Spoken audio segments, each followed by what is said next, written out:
just talking about the Super Bowl loss, that catch, that should have, I mean, it's already going to go down in history, but that was the best catch in the history point blank period Bold statement. of the Super Bowl.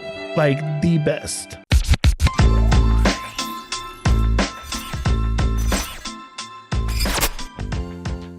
What's good, RBA fan? Welcome to Think RBA podcast, where real ballers adjust. And I'm your host, Hak. Sir, my brother Ken. It's good. Before we start, remember to like, share, subscribe. Sir, what's the rundown for this week? Oh man, this week we got, of course, we got to go back to the OV updates in the NHL. We're getting closer and closer every day, every game. Yeah. We got a little NBA action. We got, for maybe the first time ever, Major League Baseball. We talking torpedo bats. What are those? Bro. Back with some other NFL updates. We might have some interesting topics there. And we're going to cap things off with our predictions for the March Madness. It's about to be over. We're in April now. That's right. Both championship games and the men's side are happening today. So we're going to talk a little bit about those and who we're going to predict to win it all. All right, let's do it. Let's do it. Let's jump in. So where do you want to start? Oh, we got to start with Ovi. Like, Ovi? that's the local... Yes. the local hero. It's craze, too. It's awesome. Like, fun fact, I was at my daughter's softball game today, and I heard somebody talking, like, yeah, man, and he could have, everybody wanted him to go and score, and everybody wanted him to get that because he scored 2 goals last night. And just like the fact that like people are talking about, there's a genuine buzz. Oh, yeah. Happening around the OV. It's history. Yes. It's history. Yes. Right. And when does this area ever get that kind of sports history? Right. So at home with the GOAT, Wayne Gretzky, in attendance. He scored 2 goals to tie the record, and he had a chance. Yes. He had a chance. They even pulled their goalie. They did. This is the fact that I love about it, right? Actually, no. I'm gonna hold that. I want to drop that one on you next. But there's a picture, and we're gonna pop it up. Wayne Gretzky, games played 1,487 to score 894 goals. Ovechkin, 1,486 to score 894 goals. So he scored the same amount of goals in one less game. I mean, how just the fact that they're in this one game difference is mind boggling to me. I mean, just the way to line too, right? Like the stars aligning. It's amazing. You couldn't script write this any better. Oh, you mean the NHL script writers didn't?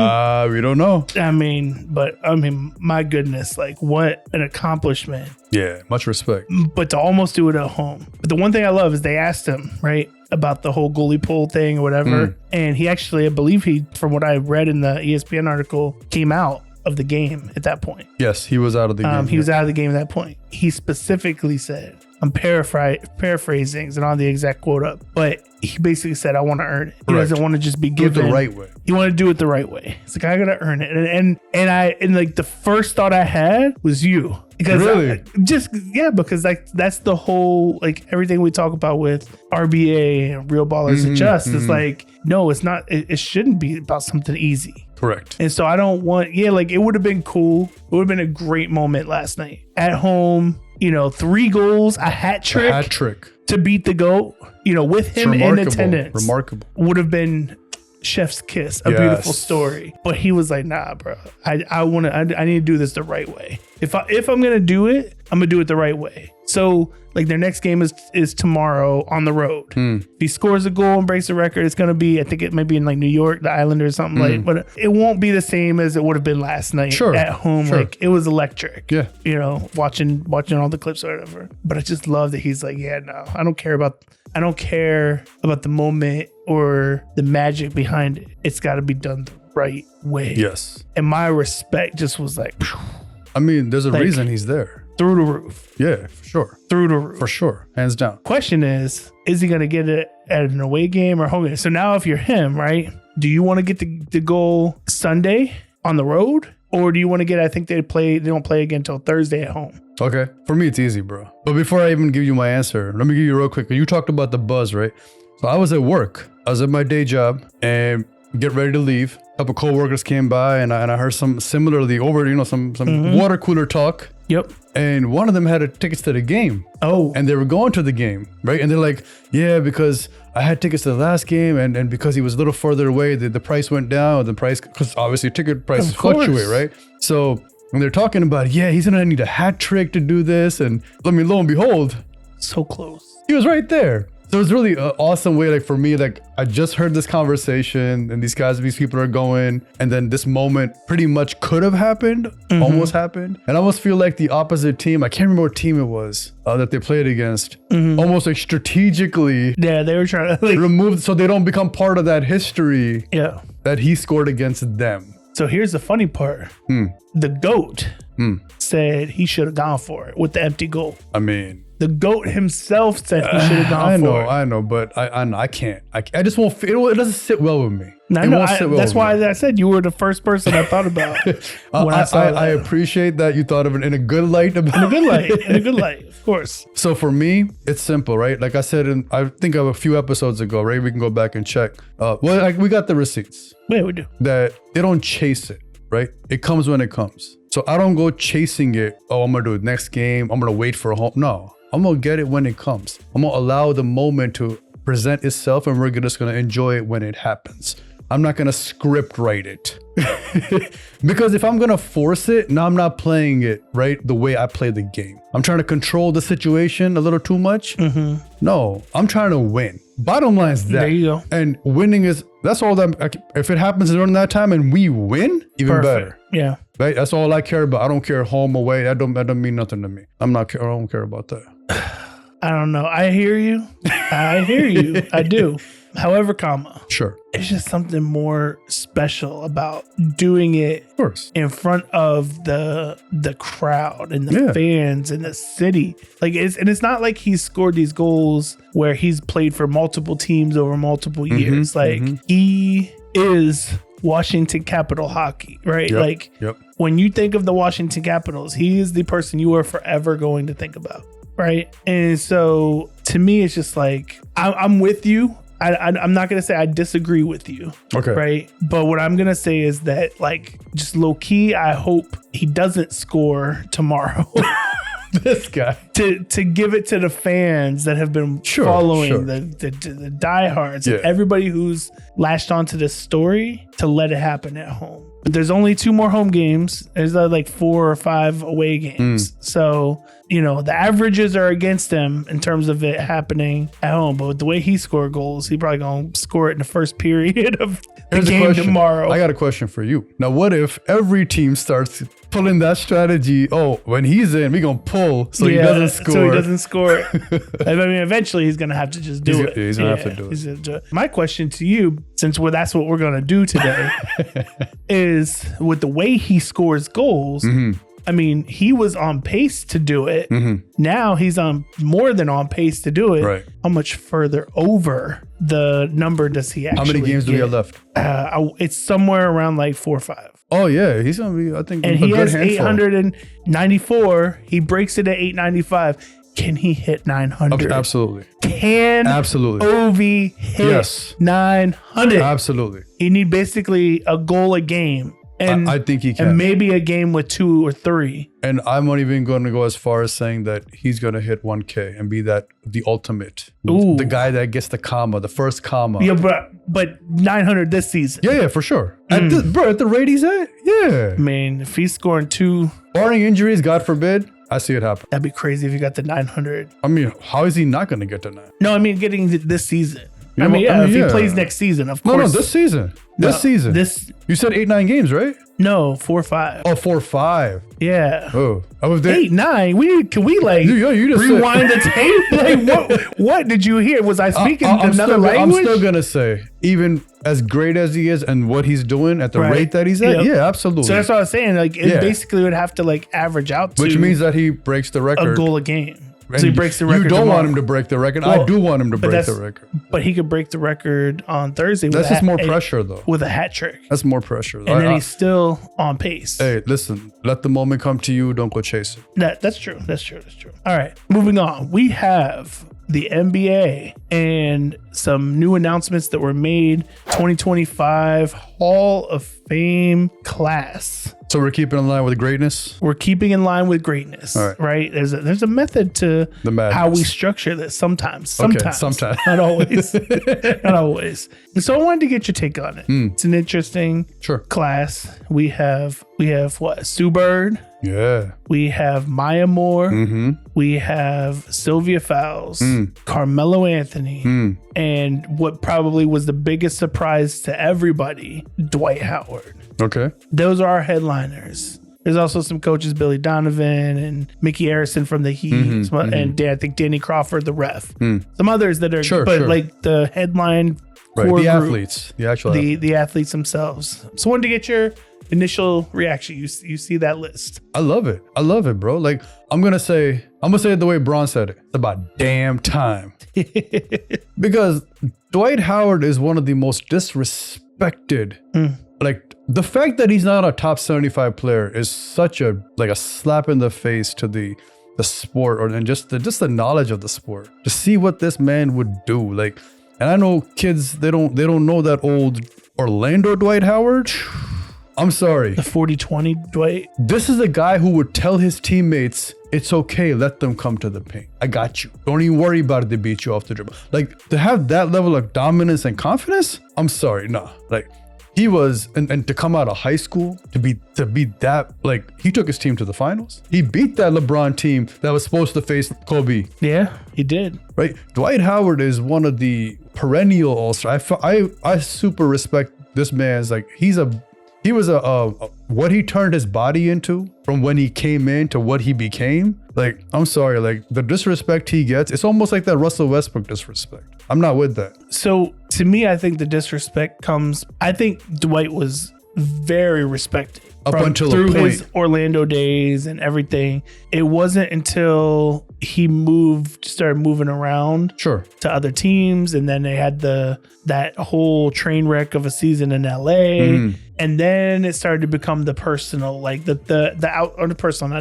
outside of the basketball world, and allegations of things and all of that, and so that started to taint the reputation, so to speak, I guess, for some people. I mean, that's what some people know him for is baby mamas and other allegations versus putting up 40 and 20 consistently, and beating LeBron and killing all of our dreams for the LeBron versus Kobe finals. They don't remember that LeBron. They just, that Dwight, they just remember, the Dwight that gets caught on TMZ. And so I'm with you. I'm just like, that's why I said probably the biggest surprise to people, that a lot of people will be like, wait, what? First ballot? Hall of Famer? Absolutely. No. Absolutely.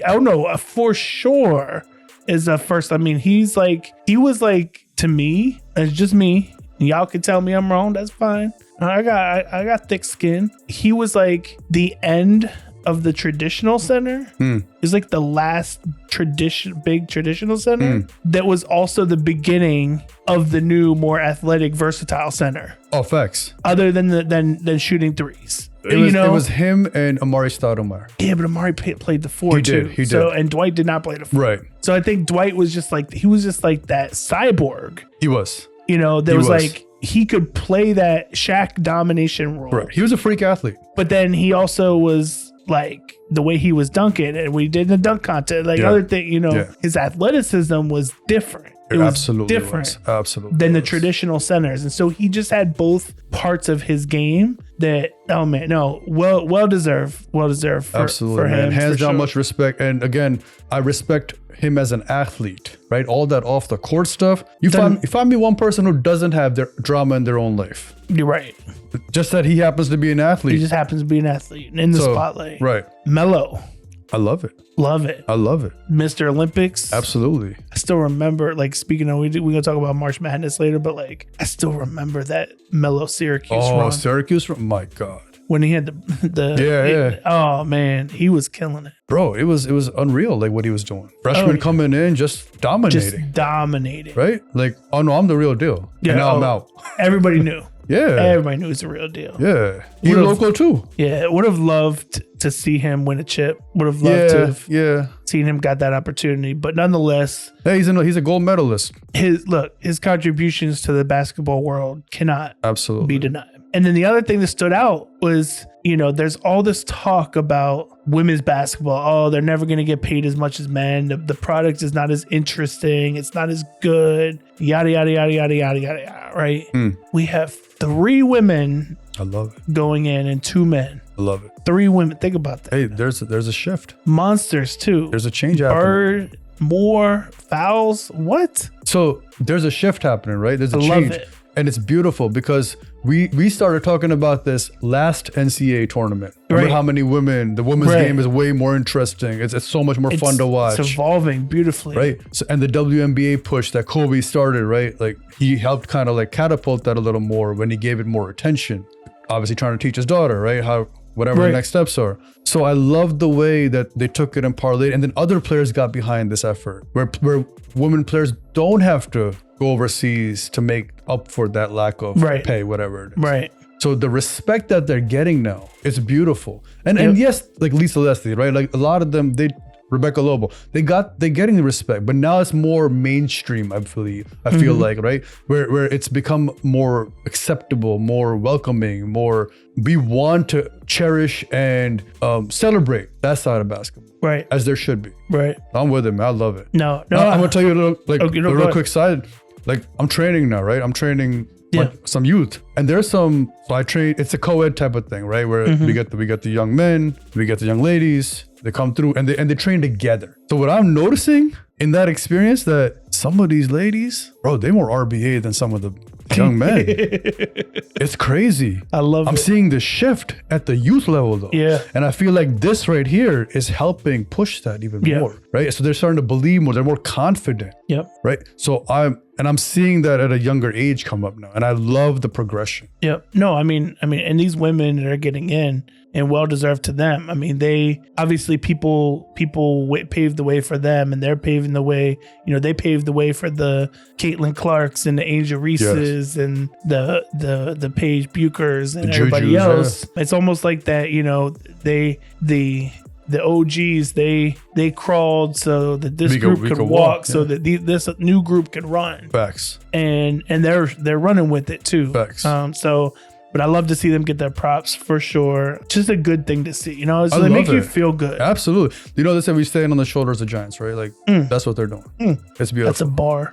It's a bar. That's not my bar though. It's not your bar. Well, we'll stay in the basketball world before we get to our second NBA topic. Just a quick update for you. Duke has pretty much had control of the game. Happening live as we talk. 30 seconds left. Duke's up by 3.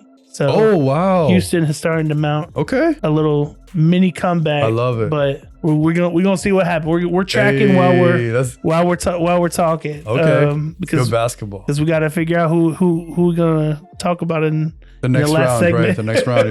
That's right. All right, so sticking in the NBA, let's go to the not so Hall of Fame moments. Okay, Hall of Your Shame. boy, the Hall of Shame. The Hall of Shame. Yeah, from the Hall of Fame to the Hall of Shame, Ja Morant, bro. Not my boy. All I'm gonna say, I'm not even gonna get into it. Another gun gesture in a game. Like, this is after being warned multiple times, and he's had suspensions, and he's had So what is it with this kid and the damn guns? I feel like it's that youth rebelliousness, right? Like you're young, you got a bunch of money, you're a star, people kissing your ass. I can do whatever I want, right? I'm untouchable. And we all feel like that when we're young, right? And we can do a lot of those. Especially, I guess, if you're a multimillionaire. Correct. And then the whole city, right? Everyone loves you. You're the number one player. You're the franchise player. Whatever I say does, happens, goes, and right? So it's like one of those, like, I'm powerful until I'm not. But so you just said something that now, of course, triggered me, right? Oh, because trigger. No, So we can still use trigger because that we talk about trigger. Gotcha. You get triggered emotionally. Gotcha. You want me to start no, making some gestures at please you? don't make any gestures at me. No, but think about it, right? You are the franchise player. Yeah, that's the flip side, right? And this is not the first or the second or even the third. Like at a certain point, if you are the franchise player, you need to be held to a higher standard. And he was fined $75,000, which is like probably $20 for the rest of us to him. I mean, my hand's not in his pockets. I don't want to go there. But just saying, like, it's chump change, right? Sure. You know, for him. And at what point do you become the franchise player? Especially when your coach just got fired and unceremoniously with like 9 games left in the season, which is unheard of.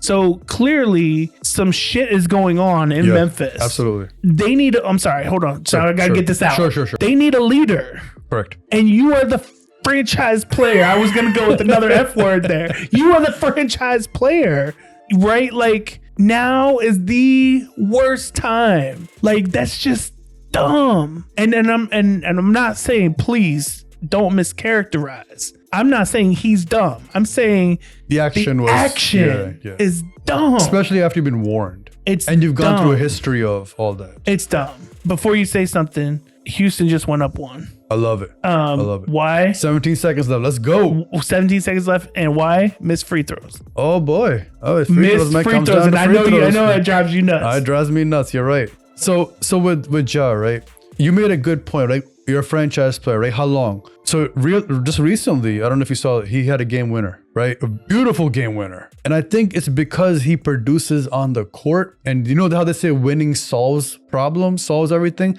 except it doesn't solve everything. But because you're winning and you're part of helping win, it's almost like we're going to tolerate it until you're not. So they may address it if they get knocked out of some round. But the problem is that you're helping build these bad habits, bad atmosphere, right? Bad environment. Other players are watching you. Rookies are coming in learning. If they see this from their quote unquote best player doing something like that, what do you really like? What's your legacy, right? What are you really doing? Are you a role model or are you not? Like, so what are young kids watching who are fans who buy shoes, buying jerseys, learning from this behavior? Right. That it's okay. I can mess up all I want as long as I win. As long as I win and produce. Right. Like, and I'm not with that. I want to be careful because we're not there. Sure. But like it feels from the outside like it's a culture of enabling. There you go. And you're enabling somebody to do things that you know they should not be doing. I mean, I don't know. I hope they figure it out and then make things get better. I mean, they just fired their coach. Like, and did you hear about the rest of the league? Like the rest of the league was very against that move. Like they spoke against it. Yeah, it was bad. Yeah, I mean, it didn't help that and he's not helping the situation anymore. Right. I mean, well, they're winning. However, this is not helping. You're bringing bad light to the organization. It's like the help me help you. Correct. Help me. And they just got a new owner on top of that. Like, right. Yeah. 2 seconds left. 2 seconds left. We got Cooper Flag missed jumper. Houston got the rebound and they fouled. I love it. Wow. I love it. Let's go. Wow. I wonder how close that jumper is coming in. We're going to check the highlights when we're done. Wow. So we're really close to Houston winning. So I changed my pick. Well, we'll change your pick. We'll talk about it at the end. Let's go. All right. So anything else, NBA? No, I think that's a good place to move forward now. So let's go ahead and let's move on to the Major League Baseball. That's a first for us. That's not, I mean, I know you're not really into baseball. I follow it just to follow my Braves, you know. I got a question. Ripping ATL all day, every day. Sure. What you want to do question No, first? No. Okay. We'll go through yours. You know, but I really don't get into it watching wise until playoffs and really that October stretch. I mean, October playoff baseball is kind of fun. Torpedo bats. What the hell is that? What are those? So opening day, New York Yankees came out. They had these weird looking bats. All of a sudden, first inning, 4 homers. And I think that they crushed like multiple more homers that same game. They had a ridiculous scoring output. Crushed 4 homers, multiple more out, and that was in the first inning. Multiple more killed it. It had these really weird shaped bats where the meat, so to speak, of the bat was towards the top. You good? Towards the top. Okay. And it was just oddly shaped. And, they zoomed in on it and they showed her like, what is this? What is this? So why are they allowed? Right. The Major League Baseball's bat regulations are fairly lax. The torpedo bat remains legal so long as they follow the Major League Baseball Rule 3.02, which states the bat shall be a smooth round stick, not more than 2.61 inches in diameter at the thickest part and not more than 42 inches in length. The bat shall be one piece of solid wood. That's it. It doesn't say that there can't be a section of it that's different from the rest. Right. As long as the maximum width is that one towards the 2.61 inches. Right. And so apparently this thing has been that like teams or different players have been kind of toiling with it for a year or so, but this was the first where a team like really came out and started using it. And now all the teams have put in orders. I think so. Actually, the Yankees, because of what happened on opening day, that's what went viral. Sure. There's actually about 8 teams that were also using it too. But the Yankees is the ones that went viral with it, right? And it was because they were hitting production. It was the production. Yeah. It was all the home runs that they hit. 4 in the first inning, with these crazy bats, right? So it became a sensation overnight. Now every team has put in their order for these bats. It's a copycat league too. So fair, unfair. So again, if the rules allow it, I'm playing within the rules. Is this like the tush push of the potential? It could be. I think one, it's a copycat league. Right? Every league is a copycat league. One something, especially if the Yankees are doing it, right? The Yankees are the like gold standard apparently. Like they're the actual winning version of the Dallas Cowboys, I guess you could say, of baseball. I love it. I think it's genius as long as you stay within the rules, within the confines of the rules. What I love about it is that not every bat is the same, right? They're customizing each bat. So the whole concept of the bat is that you put more wood at certain points of the bat, right? And depending on you as a hitter. So they did data behind this. They have like data and analysis of where each player swings and where the ball generally hits on their portion of the bat. That's the part of the bat that they filled more for that player. So it's not like I can just go pick up any random bat and expect same production. So I love how like it's so customized and data driven, right? I'm not a big data guy, but I love the way they use the data here and the technology here. And then not every player is using it. Because Aaron Judge, who's known to, right, let them like launch him, slug him, he hasn't even switched over. He's on a traditional bat still. So some people love it. Some people hate it. Some people said it's the Yankees. They're going to let it go, right? Because it's the Yankees. And everybody said they're going to copy it. Or they're going to copy it. But I personally think it's a great way. And I feel this about the NBA too, where I feel that ball needs to be updated. That ball is so old and they're still playing with it, right? We use it. I buy a new basketball when my old one gets done. I want a better version of it. Why would I want to play with that stupid slick one? For what? So I love what they did. I hope they keep playing with these rules, right? And until the MLB says so, we're going to go with this. Will it alter the course of records? Potentially, right? That's a conversation you could have now. But again, was technology better? Players are better? Science is better? Recovery's better? So now you still want to keep playing with the old though. So like, I love it. I'm with it. So you kind of started going into the territory that I wanted to go into. So, okay. But that's fine because I'm going to read. I do have a point for you though, but I'm going to wait till you're done. That's fine. So I'm going to read the part of the ESPN article about titled Inside the 48 Hours When Torpedo Bats Took Over MLB. And so they're talking about the New York Yankees. And it says, quote, during spring training, someone in the organization had mentioned to Kay, that's Michael Kay, the New York Yankees play-by-play man. Someone had mentioned to Kay that the team's analytics department had counseled players on where pitches tend to strike their bats. And with subsequent buy-in from some of the players, bats were designed around that information. And that was the part of the article that stood out to me, who's always been the data guy. Yep. Like, yeah, data, you take the data. Like, we're becoming so advanced analytically, right? We have contact information of where the balls hit the bat for most players. Right. And we will use that to strategically design your bat to put you in the best position to just smack home runs. I mean, but why though? Because pitching has gotten so good, so much better. Yes. That it's becoming harder for players, right? So now this makes it more exciting again. Yes. So this is a solution to a problem. It is. It really is. There's somewhere in the article, I can't find it right now, but there's somewhere in that same article, and they talked about it where, pitching, strikeouts, right? Right. Are, all time high. Pitching has gotten so good. Yeah. People are stronger. They're throwing more heaters. Right. It's harder and harder and harder to hit that ball unless you're Aaron Judge and you're just a freak. But I personally love it. Especially because it's data driven, right? It's not something they just like woke up and decided that they wanted to change. Like they literally took the data and are going to transform the game. I love it. One of two things are going to happen. Either they are going to significantly transform the game and increase the amount of offense that we see, which will probably destroy baseball purists. Sure. When you start seeing like 22 to 15 games, right? Instead of 5-4 games. But that's either going to happen or they're going to ban it. Oh man, that's it. I mean, that's the only two roads that we're headed for. I mean, there's no way. I think that it's much better than remember the loaded bats, the hollow bats, right? If this is a solid, none of the other funky business happening. Yep. Like I'm with it. Like if it meets within the rules, you were just creative enough to give yourself a strategic advantage, and you practice with them clearly. Yep. So why not? So should we start wearing Converse shoes for basketball back again then, and start wearing Nike Shocks and Kobe's and why not? Right, so you can destroy your ankles.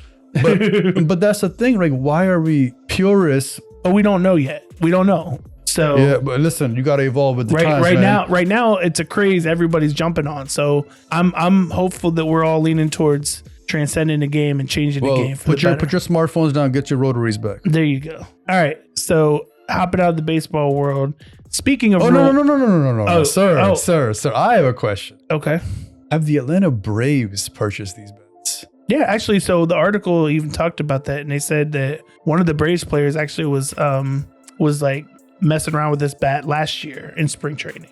Well, the reason I ask, here we go, because they're right now MLB's. Well, last I read, were the only winless team. Yeah, it's been rough. So they may need a bunch of these bats to potentially try to just get a win get in the win column. Anyway, moving on to the NFL. We have a fun fact. My first ever baseball cap. Atlanta Braves. Well, so that's a very popular cap, whether people like the Braves or not. It's just that blue with the A. Blue with the red bill. The red bill. I had the red bill. Yeah. Oh, that's nice. I like. No, that's a solid cap. But guess what team fan I am though? What? Yankees.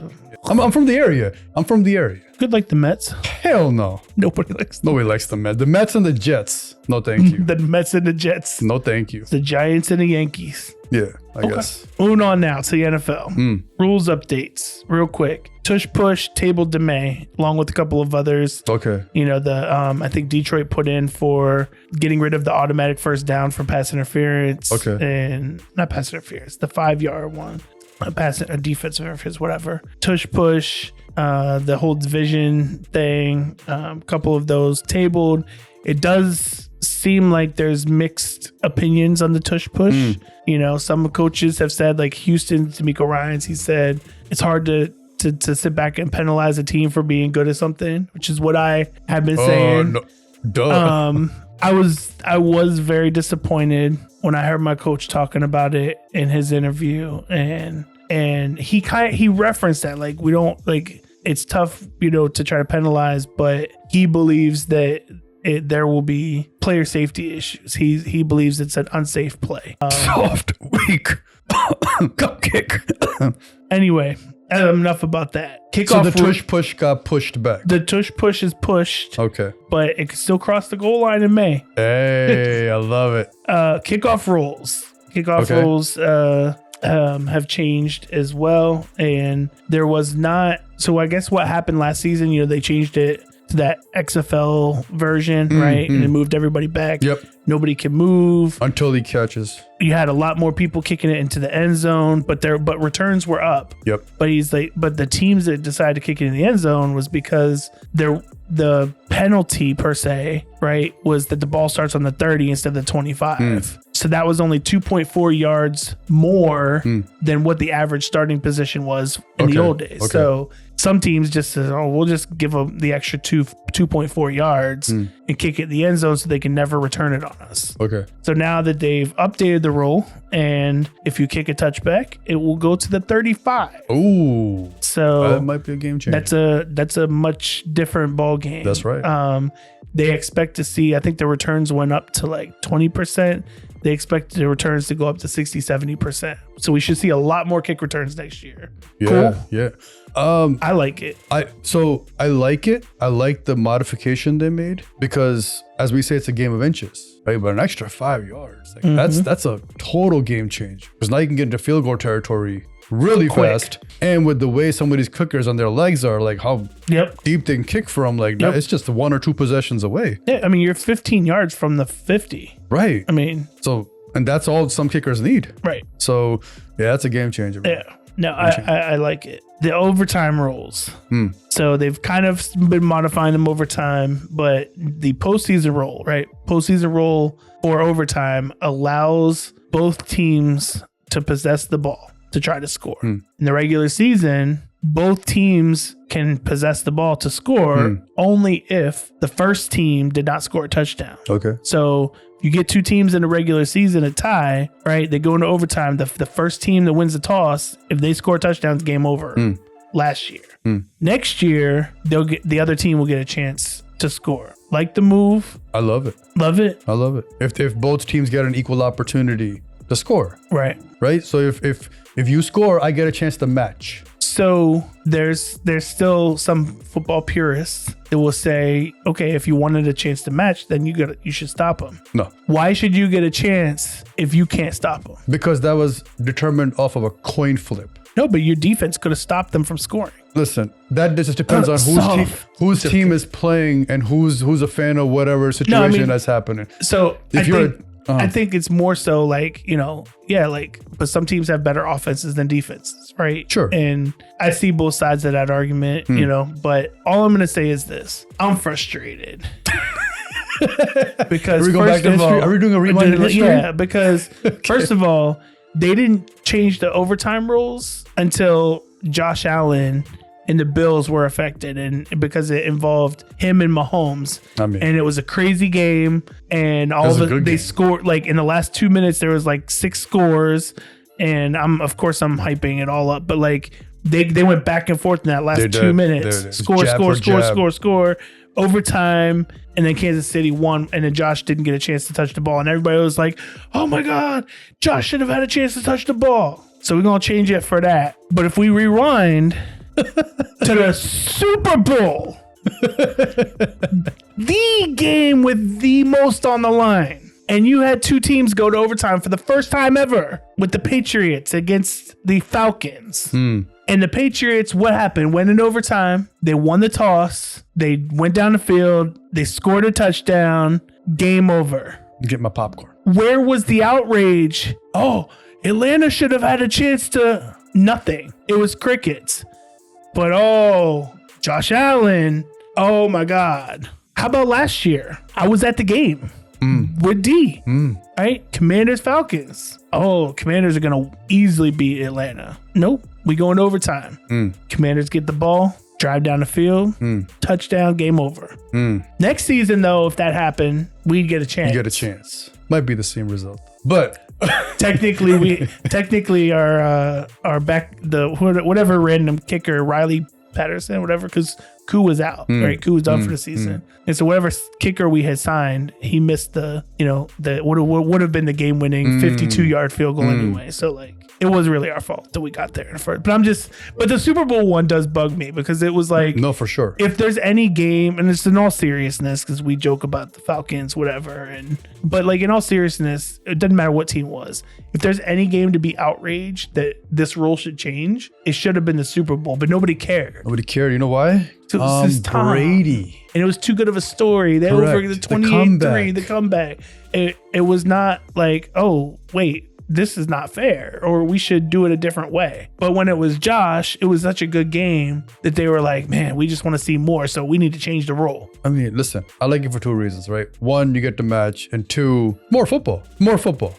I feel bad for you. I'm sorry you were on the wrong side of history for multiple reasons. No, even now. You don't actually feel bad for me, though, so. Like, the fact that it's even hurting now, right, with these new rule changes is crazy. I will never get over that. So the day that I die. Are we done, though, with the rules? Yeah. Or do you have another one? So I have a question for you. Okay. As a fan. Okay. Besides this rule, is there a rule that you would like to see changed? Or at least, something that a conversation just start on it? I would like to see them review defensive pass interference. Okay. Yeah, because too often teams will just chuck it up and just pray for an interference. And then there's like a 40-yard penalty. Got it. It's just like... It's almost like a bailout. Yeah, or even make it a 15-yard penalty. But not at the spot of... Right. It's tough. I mean, and I know a lot of people won't like that because they're gonna be like, well, how's that fair? Because he would have caught it if he didn't interfere. But some of those are so ticky-tacky, and you don't know that he would have caught it. I don't know. It's just that one is tough for me because it can literally swing field position, game, everything in an instance. Another single possession, single throw. And for these defensive backs, I mean, look at these receivers today. It's so hard to cover today. These receivers are faster and bigger and stronger than ever. And the corners are too, but it's so hard to do that. And there's always some level of hand fighting. And what is interference and not interference is so hotly contested. Right. That it's just it's too many yards to give on a penalty that may not actually be a penalty. Or it may be. I mean, but there's no way to really be definitive about it. So you're saying just set a finite goal, a finite yard penalty. Right. Makes sense. That makes sense. And so that way it can't be a bailout. That makes sense. That's just my opinion. I like it. Most people won't. So that's I can promise you that. So before we end on the March Madness, and I'll try to make this quick because I know we're running out of time. There was something else that happened in the NFL world. Going back to my Falcons. Oh boy, this is a somber segment. No, I don't think so. Okay. I think that we all knew that this was already happened, but it just didn't happen officially. Got it. So on April 4th, 404 Day, to celebrate, the community of good old ATL, 404 area code, the GOAT, my GOAT, Mr. Quintores Lopez, Julio Jones. Julio Jones announced his official retirement from football. That's why I said I think most people obviously he hasn't been on a squad and whatnot, but he is officially hanging up the cleats. Officially. So 5 years from now, he should be first ballot Hall of Famer. Should be. So I just want to take a moment. Should have brought a tissue box. No, I don't need that. It's fine. I'm gonna take a moment. I want to talk to Julio, if you don't mind. Julio, thank you, bro. Thank you for all the years. Thank you for the memories. Thank you for the moments. I don't know if I can speak for all Atlanta fans, but I think I can speak for most of them that you were him or us for so long, right?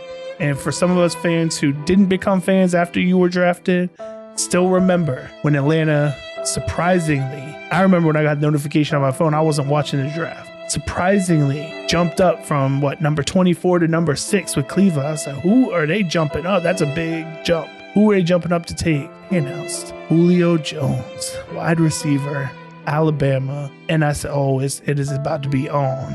Matt had been there for a few years. It is about to be on because this dude is a freak of nature in the best ways at the wide receiver position. Your peers know that you were the GOAT. I don't care what they say about anybody else. They knew that you were the best. There's a clip of Larry Fitzgerald talking to Kyler Murray about Julio.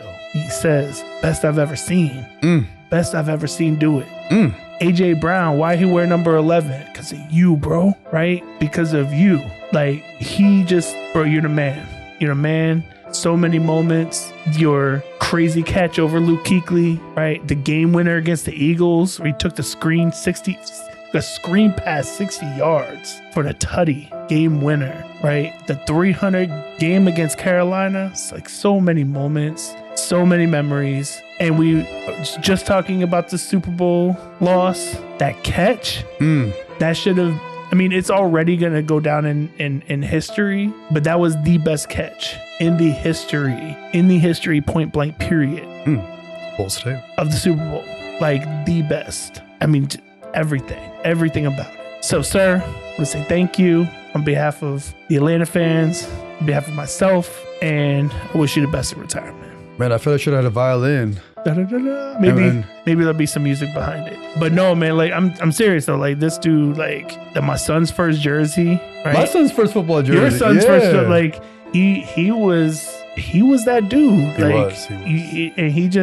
He would go out there, and the thing that I loved was up until how things went down at the end, and that's, look, sometimes things happen in business. Yeah, of course. But what I loved prior to that was he just went about his business. He did. It was like, all right, I'm going to go in, I'm going to clock in today, I'm going to do what I need to do, everything I can do, right? But he wasn't one of those, look at me. I wanted to get all the credit, all the glory. I'm going to be diva. That diva receiver was a big thing back then. Yep. He just came in and was like, I got my lunch pail, I got my boots on, I'm going to go grind this day out. Sir. And so that's why I always appreciated too. And so like he was the man. Like, I don't know that we're going to see another Julio Jones. No, bro, that was touching. I will second everything you said, because I'm not a big football like that kind of enthusiast, but he's one guy I actually enjoy. I love watching his highlights. When I want to watch a football highlight, there's certain guys I put on, right? Like Calvin Johnson, Randy Moss. He's in that list. I put him on. I want to watch Julio Jones catches and how dominant he was. They double teams, triple teams, and he's still be snatching them. Like, he's one of those guys, man. He's real. Like, he's a real one. And I feel like he doesn't get the full respect that he deserves. Maybe because he was an ATL Falcon. I don't know. But much respect to Julio Jones, and hopefully, like you said, all the best in your next phase of life. That's right. All right.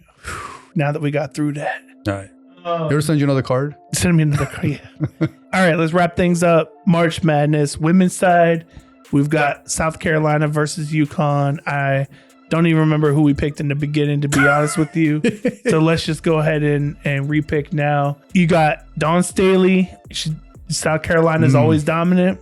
Number 1 seed versus UConn. Number 2, Gino Paige Buchers. Right. Like, she's been on fire. UConn's been on fire. Yeah. Sir, who you picking? So South Carolina won last year, right? I believe. Dawn Staley, I remember. Yeah. They've won a lot. They have won a lot. I'm going to go with UConn. I'm going to go with UConn this time. I'm going to go with UConn as well. Oh, wow. Yeah. Okay. Yeah, UConn is... I want Paige to win it. Okay. I want Paige to win. And on the men's side, we saw Florida win earlier today. Yeah. And as we were just talking through earlier, Duke and Houston just recently finished a few minutes ago. And Houston pulled it out at the last second. A comeback victory. Yes, sir. Because at one point they were down almost 15. Right. And all of a sudden we were getting ready to talk about something, and I did a refresh. I said, holy, they're down by 3. And missed free throws for Duke. That's the story. Those missed free throws, and then Cooper missed the last shot. I mean, and then they got more free throws. Houston got more free throws after that. But man, that Duke team, I really thought was going to take it. But there was one thing that was true, is they had not really been tested in their conference play, and especially the 6 weeks or so leading up to the tournament, they weren't really tested, and they got tested today and failed that test. Sir. Fortunately or unfortunately, depends on how you. Yeah, what side you're on. Outside you're on that one, I guess. So originally we both picked Houston. Correct. Then last week I was like, let me have a little fun. I'm gonna pick Duke. I'm gonna go with Duke. So I'm assuming we're both going with Houston on this one. Oh, for sure. Yeah, like you gotta ride it. You gotta ride it. I'm not jumping bandwagon. I'm not bandwagon fan. I'm here. No. Talking like I'm a lifelong Houston fan. I know, right?